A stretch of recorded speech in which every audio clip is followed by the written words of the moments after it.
आर्थिकदृष्ट्या दुर्बल नागरिकांसाठी श्री राजस्थानी ब्राह्मण समाज संस्था सोलापूर तथा भारत विकास संगम सोलापूर यांच्या संयुक्त विद्यमानं मोफत मोतीबिंदू तपासणी आणि शस्त्रक्रिया शिबिराचं आयोजन करण्यात आलं आहे, अशी माहिती राजस्थानी ब्राह्मण समाज संस्थेचे अध्यक्ष अशोक उपाध्याय यांनी पत्रकार परिषदेत दिली। रविवार दिनांक 30 ऑगस्ट रोजी सकाळी 9 ते दुपारी 2 वाजेपर्यंत हे शिबिर श्री राजस्थानी ब्राह्मण समाज संस्था गायत्री भवन चाटीगल्ली सोलापूर इथं होणार आहे। महाराष्ट्रातील नामवंत साधू वासवानी मिशन संचलित डोळ्यांचे बुधराणी हॉस्पिटल कोरेगाव पार्क पुणे यांच्या सहकार्यानं हे शिबिर आयोजित करण्यात आलं आहे। शिबिरात नागरिकांची नेत्र तपासणी करण्यात येणार असून शस्त्रक्रियेसाठी पात्र ठरणाऱ्या रुग्णांना पुणे येथील बुधराणी हॉस्पिटलमध्ये नेऊन पुढील तपासण्या आणि मोतीबिंदू शस्त्रक्रिया मोफत करण्यात येणार आहेत। या पत्रकार परिषदेस घनश्याम दायमा, बालाप्रसाद ओझा, जुगलकिशोर तिवाडी, श्याम गुरगुरे, पुरुषोत्तम जोशी, अशोक गौड उपस्थित होते। राजस्थानी ब्राह्मण समाज संस्था आणि भारत विकास संगम सोलापूर यांचा हा संयुक्त कार्यक्रम आहे। हल्ली डोळ्याची फार प्रॉब्लेम आहे। डोळे मोतीबिंदूमध्ये ऑपरेशनसाठी फार खर्च येतो।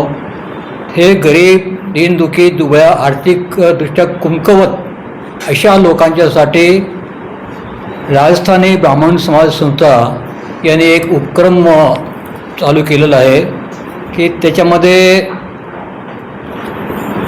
त्यांची डोळे तपासून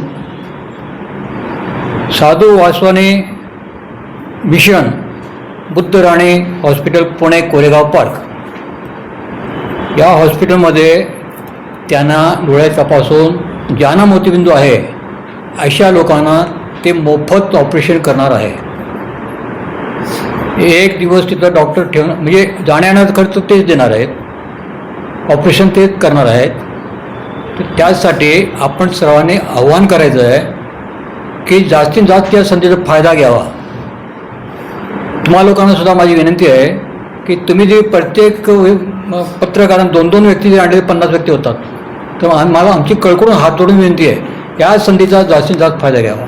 हा कार्यक्रम येत्या 30 तारखेला गायत्री भवन ही राजस्थानी ब्राह्मण समाज संस्थेची संस्था गायत्री भवन येथे सकाळी 9 ते 2 या वेळेमध्ये होणार आहे। याच्यामध्ये डॉक्टर गोडके यांनी आत्तापर्यंत 7000 लोकांचे डोळे इथं तपासून त्यांना ऑपरेशनसाठी त्यांना प्रवृत्त केलं आणि सगळ्यांचे रिपोर्ट सगळे चांगले, 101% सगळे रिपोर्ट चांगले आहेत। तर मी आमच्या अध्यक्षाला विनंती करतो 1-2 शब्द माहिती द्यावी। साठी सगळ्याला आव्हान करायचं आहे, जे की दुर्बल घटक आहेत, ज्यांनी ऑपरेशनचा खर्च करू शकत नाही, अशा लोकांना आम्ही तेथे बोलवून त्यांचं मुफ्तमध्ये ऑपरेशन वगैरे करून त्यांना दृष्टी देण्याचं काम ही संस्था करत आहे आणि जास्तीत जास्त लोक यावे आणि त्याच्यात लाभ मिळावा हीच आम्ही सगळ्यांना, पत्रकारांना वगैरे सगळ्यांना विनंती आहे। आपण जास्तीत जास्त फ्लॅश करून बातमी जास्ती लोक यावे आणि त्याचा लाभ मिळावा ही विनंती आहे। धन्यवाद।